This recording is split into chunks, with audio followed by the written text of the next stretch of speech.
you'd have a pretty typical atmospheric pressure, so you wouldn't require like a special pressure suit to survive without impacting the environment. Yeah, well, I don't know.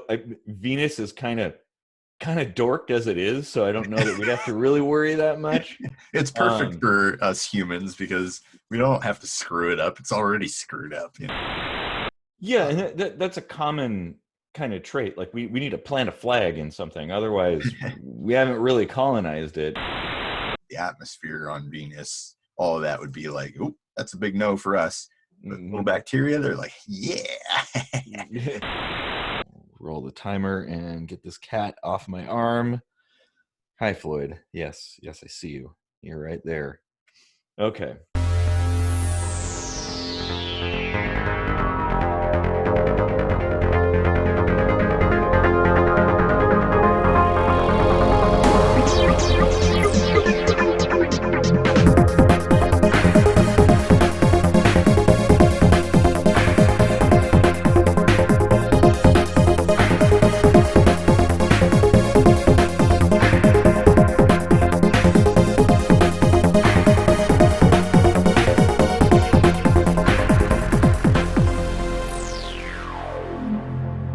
All right, welcome to yet another kitchen sink microscopy.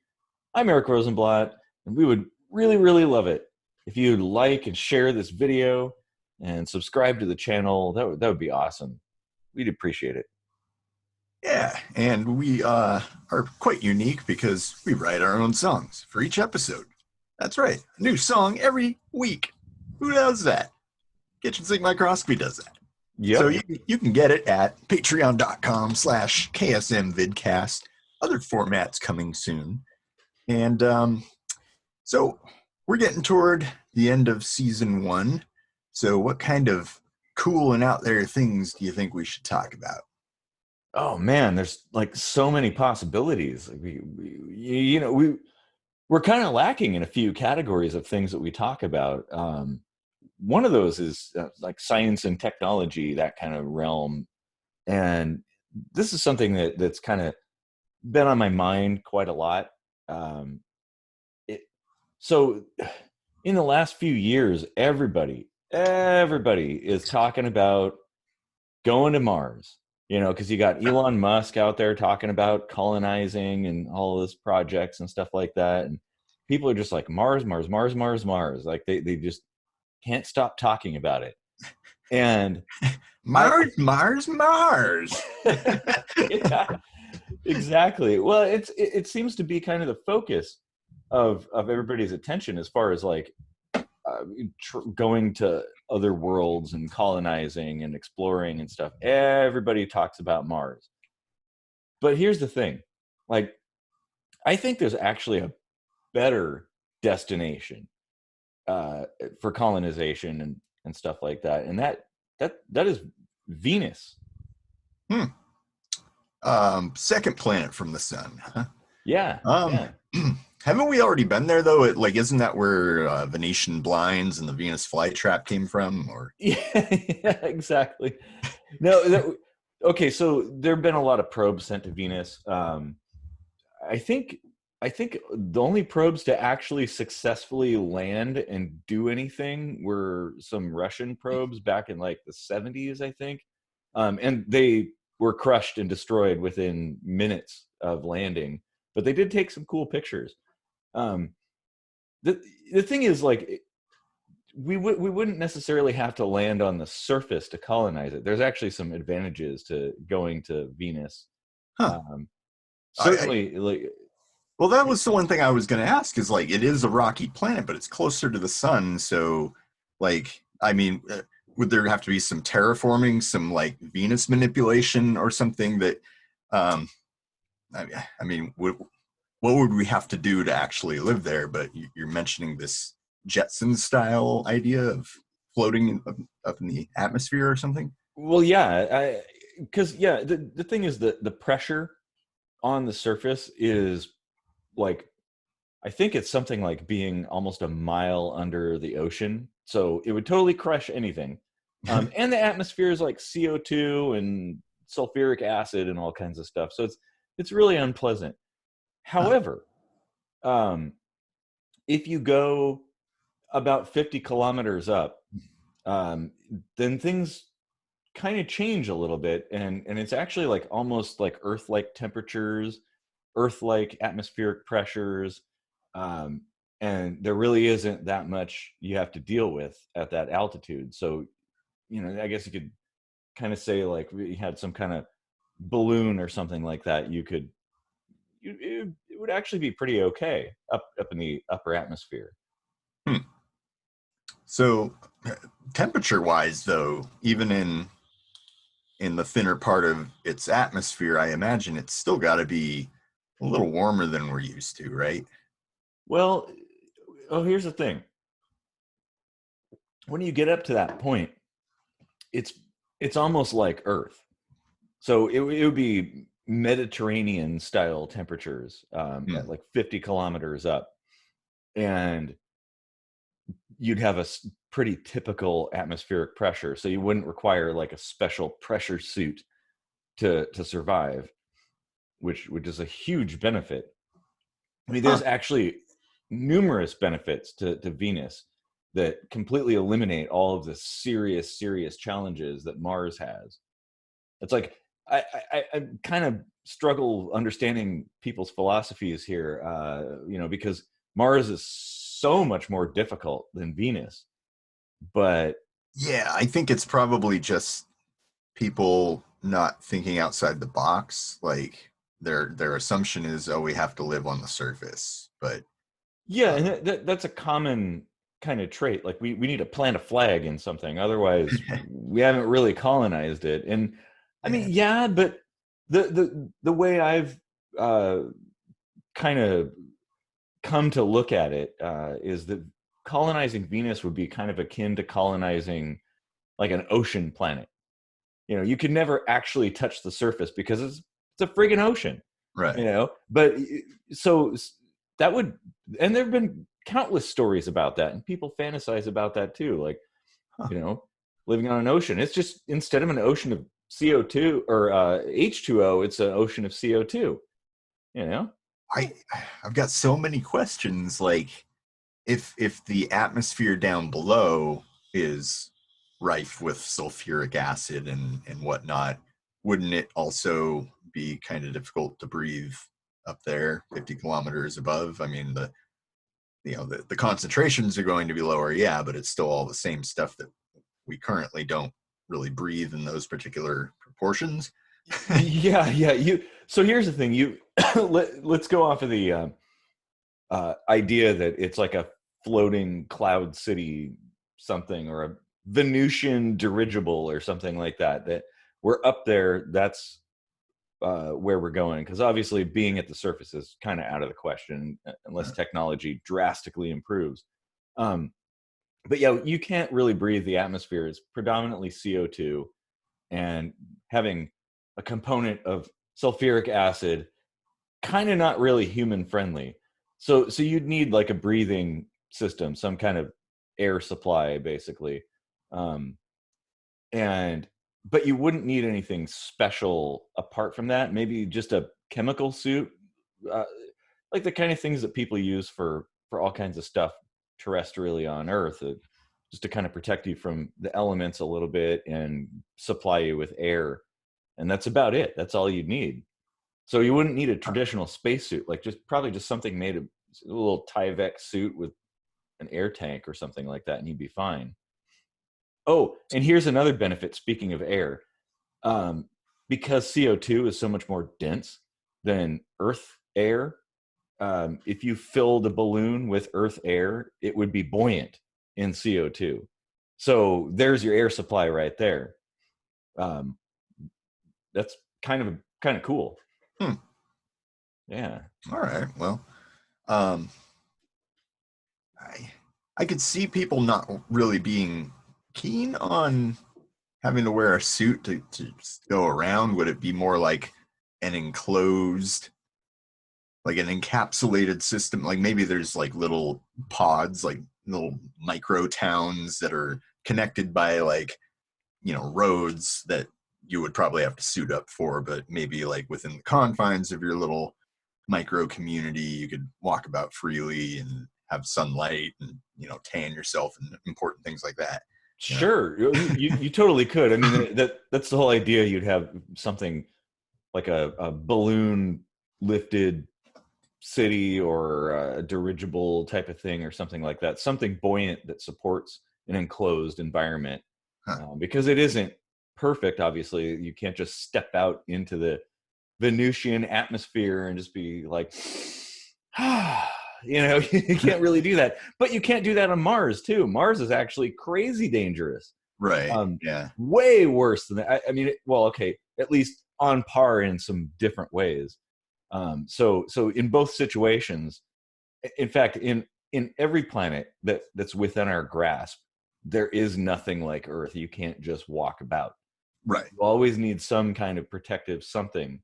But Mars, you need a pressure suit on top of everything else, and you need an air supply and radiation shielding too. That's another thing too that Venus has going for it. It has a very thick atmosphere, and it pretty much akin to Earth as far as radiation shielding goes. So you don't need any kind of special shielding to be there. It'd be like being on Earth.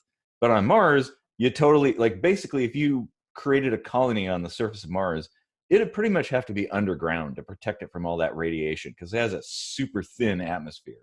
Yeah. And there's, I should say that movie, The Martian, was pretty awesome, though. It was. Okay, yeah, that was really good. They should do a sequel about colonizing Venus now. and somebody totally gets killed by getting thrown down and crushed by the atmosphere. Yeah, exactly. Because that would be a definite concern. Another, I mean, I have like a whole pile of reasons why Venus is better. One of them is solar energy. There's like 4 times the solar energy on Venus than there is on Mars.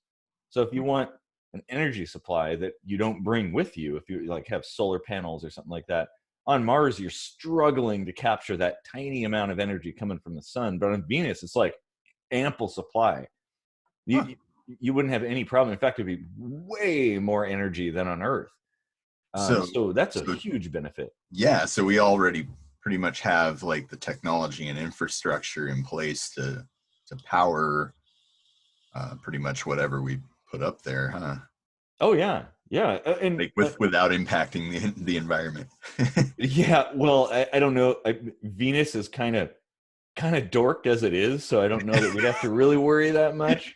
It's perfect for us humans because we don't have to screw it up. It's already screwed up, Yeah. It's not like there's a bunch of life there that we're gonna worry, kill or something. Although there's a suggestion. Obviously, we don't have a lot of data on Venus, but there could actually be some life in the form of bacteria or something like that there, because it does kind of have all the components, and there's a little bit of evidence to suggest that. Oh yeah, for sure. There's I mean, even here on Earth in like sulfur vents and stuff, we have sulfur derived bacteria, like sulfanogens or whatever, sulfanococcus. I can't remember the exact name, but there's a species of bacteria that basically like gets its sustenance from sulfur, and so it's totally possible, just from what you've mentioned about the contents of the atmosphere there, that something like that would totally be thriving there. Oh, it totally could. And I think stuff like that essentially points to the idea that life doesn't always have to have an Earth-like environment, and it can develop and thrive in seemingly inhospitable environments. So yeah, we might actually find life on Venus, and that would be awesome. Obviously, it wouldn't be intelligent life. Yeah, more than likely. Yeah, that's the one good thing about simple life, is it's more robust in that it doesn't need much to live, so it can actually handle a whole lot of crap. Yeah. That more complicated life forms can't really handle, like the pressure and the atmosphere on Venus. All of that would be like, oh, that's a big no for us. But little bacteria, they're like, yeah. You know? Exactly. Yeah. Oh, yeah. Totally. I think it's entirely possible there's some kind of life there. I mean, just looking at how life is hypothesized or theorized to developed on Earth, I think enough of that is present on Venus that we might see something, so primitive, but there would be something there, Huh. and it would be a game changer.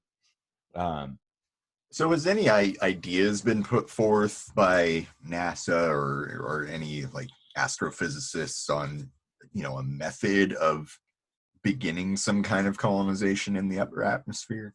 mm-hmm. Actually, there have, and in fact, I think in the former Soviet Union, they seriously considered it.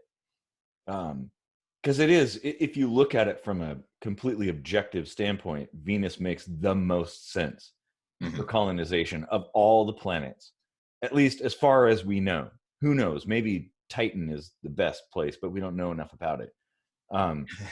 But as far as, well, okay, maybe it's Europa, but those aliens from 2010 live there, and we're not supposed to go there.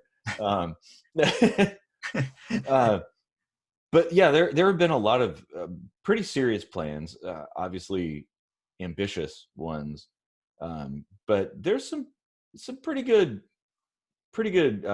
thoughts out there as far as what could be done and how to do it. Um, it would be one. Well, okay, I want to go through a couple things, like go over another huge benefit if I haven't already. The distance. I didn't go over that, right? No. Okay, because there's so many thoughts here, like I can't keep track of them all. But the biggest benefit to going to Venus instead of Mars is the distance and the travel time. The travel time to Venus is like half of what it is to Mars. So if you need to get somewhere, because here's the thing, the journey there is probably the biggest danger, because unless you have a shielded spacecraft, you're getting bombarded with radiation that entire time. Like, radiation's just slamming into you. And so if you can have a shorter travel time, you're you're not getting, you're not taking on as much risk in that regard. And so that's a big factor. If you ever need any emergency supplies or something, they can get to you a lot quicker. If you need to evacuate, you can get away quicker. Yeah. So that's a major benefit there. Didn't Um, uh, didn't Dr. Rega develop the transphasic shields so you could fly close to the sun? Not yet. Shh. Keep it down. We're not supposed to be talking future tech with people. um, Mhm. what is the distance? Like, it's Uh, what, 6 months or something to Mars, or am I way uh, off? roughly, well, I think so. Yeah. Well, it actually could be longer than that. I mean, it kind of depends, because all the planets are orbiting. So we're talking like the shortest possible window. In an Yeah. emergency situation, it might be a lot longer than that. Uh, Um, I think it's about it actually could be longer than that. Now I got to actually look that up again. huh. Um, but it is half the time to Venus compared to going to Mars. So that's a big deal.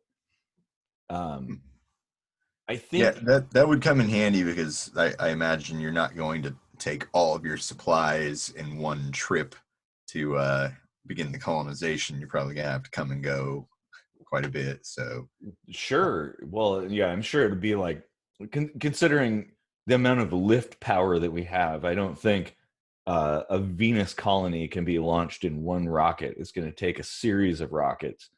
Um, yeah. I mean, the Atlas V, I think is, I think that's the biggest rocket, or is it the Energia or something? They can only carry a tiny payload, so you got to Yeah. launch quite a few of those to get somewhere. I imagine they'd probably need to kind of build like a shipyard in orbit, just Probably. because like, we could all the while that's being constructed, we could start like bringing things up to a space station and just piling them up there. And then when we construct a ship to go back and forth with minimal fuel and all that, then we could just make trips and, have everything ready to go and stuff. But, Yeah. um, like logistically, I think that would probably, not that I'm a rocket scientist or anything. That's just Yeah, my opinion. exactly. Yeah, Now, there's I'm all for colonizing another planet. I think our population's getting to the, kind of to that brink of making it a little hard to sustain everything. And as we've talked about several times, like just the interpersonal dynamics between people, between countries and governments and all that stuff. It it's like I feel like we would do a lot better if we took what we know as a species and went hand in hand to a new world and just started over, not with Mhm. like, I don't want to say like borders per se, but in a previous episode, I had that like light bulb moment. Like, what if government only has like a certain reach, like geographically, and Mhm. and like if you made these little pods, these little micro communities or whatever that are all like connected and you can go freely between them, but you could like do kind of a social experiment and try like pretty much every different type of government or political party that you want, and people can just go live where they feel most comfortable with the ideologies and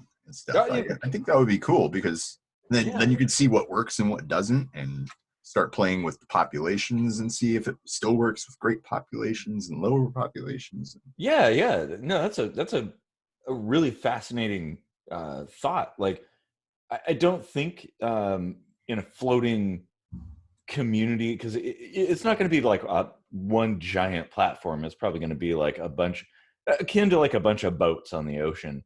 Yeah, So you wouldn't have borders per se, and it would definitely be it wouldn't be one country doing the work. It's probably going to be an international effort I in that would hope, regard. because Yeah, it totally will be, especially the second somebody establishes something on Venus, more people are going to be coming. It'll be like the Oregon Trail all over again. oh yeah, in fact I think it's great that you can't plant a flag, because maybe we can get over this tribalism bullshit and Oh, that's a good point. Yeah, no, totally. No, I don't necessarily think the I'm not looking at it from a standpoint of the overpopulation and resource uh, like problems with resources and stuff. But to me, I think the most important reason to colonize another world is because Earth is everything. This is all we have. mm-hmm. Humans only exist on and around Earth, and that's it. So if we had something established on another planet, if something happened to Earth, at least there's people somewhere else, right? Like maybe Right. they don't have the same resources as they do on Earth, but um, at least there's hope. There's a backup. Yeah, no, that is an important point, because it's not if catastrophe strikes, it's when, and Yep. what, like Yeah. Oh, it, yeah. it Space is a dangerous place, and there's stuff flying yeah, around could be a hoping to meteor, kill us. could be climate change, could be war, like pick your poison. We're gonna have like, an end to the chapter basically. Well, So and I think we can see geologically that Earth has been hit by extinction level objects many times in its history. I mean, look at the dinosaurs and stuff. what was there, like 7 major extinctions or something? Something like that. But that's the thing. Something like Like, that, yeah. we're not that tough, and if something like that happens, it could wipe us out. So even then, if you think about it, obviously, if something hits the Earth, it'll probably balance out and come back to normal after a while. But if there's no people on any other planet, well, that's it. We're done. But if we have a colony somewhere, then eventually those people could come back to Earth and recolonize Earth. That's a weird thought. Yeah. What if it already happened? Oh, I have theories about that, but I'm gonna just keep it to myself because that's a whole different tangent. Yep. Um, you know, and talking about coming back, that this is actually a really, really critical thing that Venus has a total advantage over Mars. Gravity. The fact that Venus is almost the same mass as Earth means its gravitational pull is almost the same. So it's really, really close. Mars, I think, is what is it, like a third of the Earth? So basically, yeah, you could go to Mars, you could colonize Mars, but if you live there, especially if you were born there, you could never come to Earth. You'd be crushed. Your skeletal structure, all of your body is built for a completely different, totally different gravitational pull. And if you came to Earth, you'd basically die. Even your heart, like pumping blood, you wouldn't even be able to survive. So that if you look at people who have spent like a year in space, the I people mean, who there's a vigorous exercise and cardio and stuff. They when they land, they have to be carried by paramedics. You know, like they can't even stand up. So think about if you've been on Mars for 10 years, 20 years, or you were born there again, and your physiology is growing and developing based on that gravitational pull, you'd pretty much never be able to come back to Earth.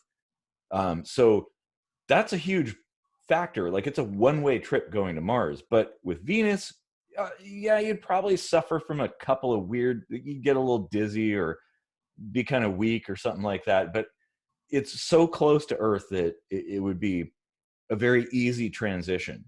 And that to me is the biggest thing, like, because that means you can stay there as long as you want and come back at your leisure. Whereas with Mars, if you stay as long as you want, you may never be able to come back. Your bones might break or something, or who knows what. I mean, we don't even know. We don't have any Mars colonies established yet. Yeah. Yeah. So, yeah, the gravity is definitely an important thing to factor in. Trying to think if there's anything else. Well, I guess here's the thing I'm not certain of is how people would eat. Like it's not exactly going to be, you know, plants and animals are basically what we, you know, live off of. And if you're floating up in the atmosphere of this planet, you know, there's obviously not going to be like the same sort of conditions for growing plants and getting animals there and caring for them because they're going to need to eat plants too. Like, so I kind of wonder if we're not quite ready until we like get to the point where we can grow meat in a petri dish and all that stuff. Like, you know, we're close to that, but yeah. You know, because that, I mean, we've talked about this in some Star Trek episodes about like post scarcity and stuff. Like, we're actually kind of there. Like, we don't necessarily need replicators for like in the now or whatever, but like if we could grow food, you know, like in a laboratory or whatever, you know, and we know about how many people need to be fed or whatever, we could just, you know, produce that much and kind of try to tailor it so there's not too much waste and all that stuff. And I think that would be like a good goal for going to another planet, is to have that in mind, where like we're going to have just enough food and it's going to be produced in this way, and we don't need like certain atmospheric conditions and blah blah blah. Like I think that's something that we need to like nail down first. Sure. Wait a minute. Excuse me. The that's a really, really good point, because obviously eating is pretty important for us humans. Now, I think in the beginning, a lot of the initial people visiting or colonizing would probably grow things indoors. And one huge benefit is the massive amount of solar energy that you get on Venus compared to Earth. Imagine True. like tropical conditions with huge amounts of sunlight, huge amounts of energy. The plants would be just giant. Um, and the temperatures, you could, of course, move up and down. And that's another point I'm going to get to. You know, you need a little more heat, a little more CO2. You could go down. You want it cooler, you could go up. Very easy to do in some kind of buoyant airbag supported platform. Um, and then maybe people there will start to develop genetically modified plants that can handle the sulfuric acid and stuff like that. Because here's the thing, there's plenty of CO2. Mhm. Mars does have a little bit of CO2, but it's so thin, it's almost useless. And then don't get me started on the Martian soil, which is highly toxic and terrible and not good for growing stuff in. So obviously we'd have to bring our own soil there, but then as time goes on, obviously degradation of organisms and stuff, you could create your own soil from that, composting and everything, and kind of reuse stuff. And if you don't like it, chuck it overboard, you know, push it down to the depths where it'll get crushed. If you have too much stuff, you know. Mm. So that's the thing that I think there's some advantages there that will be overcome.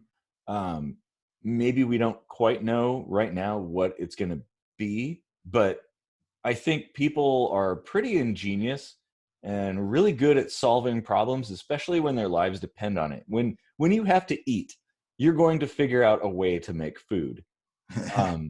So, and who knows, it may benefit future things like stuff on Earth. It could benefit a future trip to Mars or something. I just believe that Venus should be the first destination and not Mars. Mars ought to be like kind of one of those ones that we do rainy day kind of colonization trip. Yeah. But the Um, oh, go ahead. well, I just started thinking about breathing and the fact that it is actually kind of dependent on plant life. So that actually would be something we would need to either have a way to, have abundant plant life thriving, or find a way to mimic the whole photosynthesis process using the available atmosphere, like some kind of, I don't know the word I'm looking for. Well, You take it in and you process it and you spit out what you need or whatever. Like, yeah, I know. transfer. I don't know. I'm brain farting right now. Yeah, some kind of refinement or something like Mm-hmm, that. mm-hmm. Yeah, Yeah. I'm sure that something like that probably could be developed and probably would be fairly easy.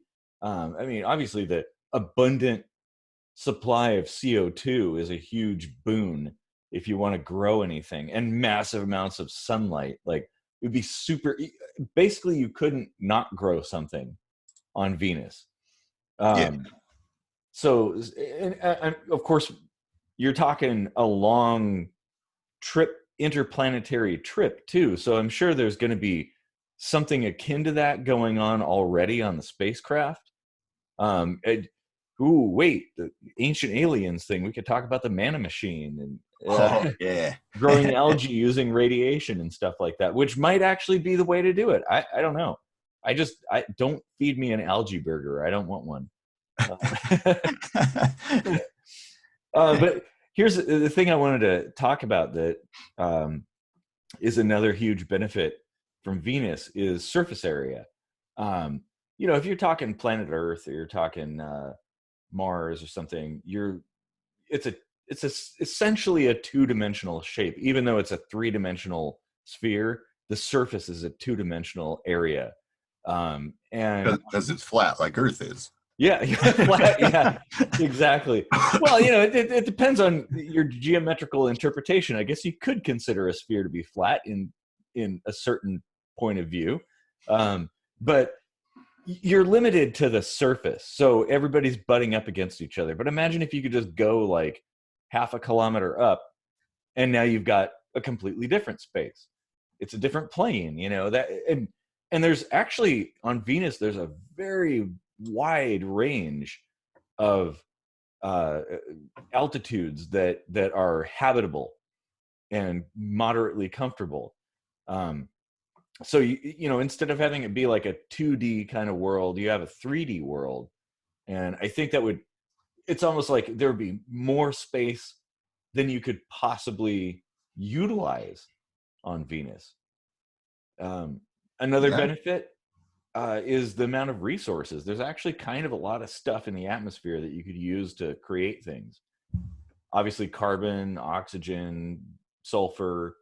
I think there's a little bit of nitrogen. There's some other trace elements and stuff like that. There's enough stuff to make almost anything. And so, yeah, you don't have to go digging and refining a bunch of Martian dust to make things. You could extract it from the atmosphere. Hmm. Carbon being the biggest one. Yeah. I am thinking, I did undergrad research on, the name came back to me now, Disulfovibrio vulgaris. It had a, sorry, geeky biology moment here. D. vulgaris, we'll call it, use sulfur. And it also had a synergistic relationship with Methanococcus, something that uses methane or whatever. So I almost wonder if utilizing something like D. vulgaris and, you know, the outputs from its buddy that uses methane, in kind of like a controlled environment with air exchange from the atmosphere. I wonder if something like that could be used to actually kind of produce some of the things we need on the molecular level. Yeah. Why not bring stuff that we have on Earth that can do what we need? And here's the thing, we might actually find that there's already stuff on Venus. Yeah. Like the bacteria and stuff. Maybe it's doing the things that we need. We just got to go there and explore and discover it. It's not that bad of a place as long as you don't plan on landing on the surface, because you might as well go all the way to the deepest parts of the ocean on Earth. It's kind of bad, but up in the upper atmosphere, we could totally have a cloud city. I think, and it would be sweet. Yeah, it would. Yeah. I gotta admit, I kind of have Venus envy right now.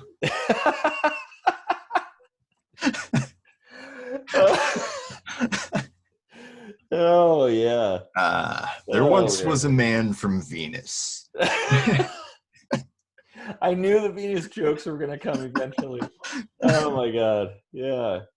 It's one of those things that, like, people ignore the obvious in favor of things that kind of suit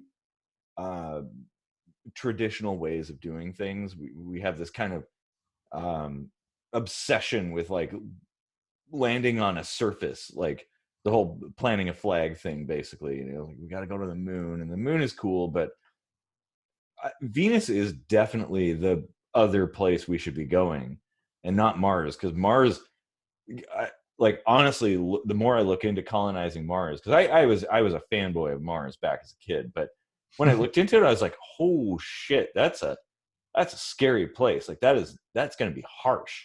Yeah. That is not going to be a happy time living on Mars. And it's not going to be like that movie, The Martian. It will be terrible. Yeah. And Venus may have its challenges. I'm sure it will, but the challenges might not be as bad or as difficult to overcome as they would be on Mars. We just got to, well, like you'd said at the beginning of the episode, kind of think outside the box a little bit. Yeah. And not worry so much about things being the way that we've seen them depicted in science fiction. We just got to think pragmatically, like, what's actually the most sensible place to go? And really, honestly, if you really look at it logically, it's Venus. That's the next place we should go. Not to say that we shouldn't colonize other places, but if we're going to get our feet wet Yeah. and kind of just start the process, why don't we go with the one that's actually achievable? Yeah. Technology of today could allow us to colonize Venus. We don't even have the technology to colonize Mars yet. Yeah, going to the moon was kind of like just assuring ourselves that we could get to Yeah. another, astronomical body. But yeah, like definitely Venus sounds like the most logical next step because it's kind of in our backyard. And, I mean, obviously we don't have other Earth-like planets in our backyard. They're Nope. all, like millions of light years away. And so getting there is going to require way more technology than we're even close to. Yeah, and I it's same thing with Mars. Like, we've essentially, as we've been studying stars, it's pretty clear that pretty much every star has planets around it, and there's actually some potentially Earth-like planets. But yeah, they're tens of thousands, millions of light years away. They're just, it's not even worth bothering. Yeah. Just on the outside chance that maybe it'll be like Earth. Maybe it won't be, and you just spent, well, millennia getting there. I You will know? say I am like endlessly fascinated at how much they can tell from looking through a telescope millions of light years away. Yeah. Just like looking at the way it like manipulates the way the sun looks when it passes in front of it. They're like, oh, it has this in the atmosphere. It's like, what? Yeah. I mean, I I'm believe you, blown but away how by the that. hell? Well, and then that photograph, well, I guess if you can call it, I guess it's more of a composite of data, but the picture of the black hole that we recently imaged, oh man, that just blew my mind. I didn't think I'd see that in my entire lifetime. That's awesome. Oh, I gotta check that out. Yeah. Space is cool. It totally is, but it's dangerous, that's the thing. That's why I think we should be looking at Venus first, because I'm a prepper, right? Like, don't wait until tomorrow to be ready. um yeah, Mars sounds really cool, but it's going to be a bitch getting there, and it's not going to be a good time, and probably 99% of the people that go there are going to die. But Venus, it's a totally different story. It's achievable. It's pleasant. The conditions are pretty good. So let's start there, so that we've got our eggs not in one basket, but in two now. And then we can start doing all the crazy, dangerous, stupid things like going to Mars. Um, yeah, that's my thought on that. All But I right. would definitely like to hear other people's thoughts. Like, what do you think about that? And like, seriously, if you're doubting about that, if you're like, oh, this guy's an idiot, well, okay, you're right. But I highly recommend you look into all of that information about colonizing Venus and the reasons why it's a good idea, and really seriously consider it. Because I would, I'll tell you what, if I had a one-way ticket to Mars or Venus, I would totally take the Venus one. Yeah. I think that's a lot better of an idea. You would ride the Venus train. Yeah, we should probably start thinking of ways to capitalize on it now, like, like make some kind of device that, sucks out all the bad stuff from the atmosphere and pumps in the stuff we breathe, like, call it the Venus pump or something. Is that a sex toy? Oh man. Well, actually, plants would be one of those things. They would do that. They naturally take CO2 and give off O2. Oh, I was overthinking it. We could totally create a genetically modified plant to just deal with that atmosphere by splicing in genes from, I don't know, Sulfa vibrio vulgaris, and Mm-hmm. and yeah, Yeah. that What? Hmm. And the thing is, the only thing at those 50 kilometers up and beyond, the only thing you'd really have to deal with um, genetically would be a resistance to sulfuric acid, which I'm not a biologist, so I don't know like how many plants are actually resistant to it, and does it attack them like it does us?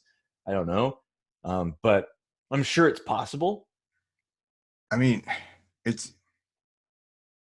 depends on the form and the concentration, I think, whether or not it's going to be like an imminent threat, probably. Um, I I don't remember the concentration of our air, but isn't there like a small amount of sulfur in the air we breathe anyway? Yeah, just a little tiny bit. Yeah. So I mean, I guess I would just have to see what the concentrations are and stuff like that. But I mean, I don't know. I'm sure it's totally doable, because that's the only hurdle to overcome if we want to just planted in soil out in the open in the upper atmosphere of Venus. Yeah. Once we do that, boom, we're good. As long as they don't take in that sulfuric acid and concentrate it, I think we're okay. Yeah. Yeah. but there's a huge amount of CO2. Like it's mostly CO2, so plants would be very happy in such an environment. And maybe we could use that somehow to generate oxygen. I don't know, but there's more brilliant people than me working on these kinds of things, but they need to be working on Venus and not friggin' Mars. Stop with the Mars. God. Ugh. Ugh. Yeah, maybe NASA will make a little kitchen sink microscopy division for us to start brainstorming Venus ideas. You know? Well, yeah, I mean that's probably a good place to wrap up. I think there's a lot of food for thought there, and I kind of wonder if anybody else is as jazzed up about this as we are, because I didn't really know anything about this going into this, so pretty interesting. Yeah, everybody should look into it and encourage people who are doing spacey things to maybe redirect their focus. Like if you're Elon Musk's best friend, maybe point out this episode to him and be like, dude, come on, Venus, man. Yeah, that'd be good. But yeah, I think we covered pretty much everything. There's probably a lot more to discuss, but this is a good introduction to the subject, and I hope maybe people who hadn't thought about Venus before maybe are now, and dreaming of living in a cloud city like in Star Wars. Yeah, maybe we will. Or the Jetsons. Yeah, exactly. Oh man. All right. Well, thanks for deep sink diving and putting up with my juvenile Venus jokes. And we didn't deep sink dive so far that we went down into that high pressure zone where we get crushed. Even our galvanized steel kitchen sink wouldn't be able to handle it. It was stainless. Oh man. Yeah, and definitely keep the conversation going in the comments, and share your thoughts and ideas and everything like that. I'd really like to hear people's different ideas on this particular subject, because this one's really important to me. And if you really hate Venus and really love Mars, maybe we can have you on the show and we'll have a discussion. Yeah. Get that men are from Mars, women are from Venus. Oh, nice. Oh, God. All right. Well, thanks everybody for joining us. And, have a good night.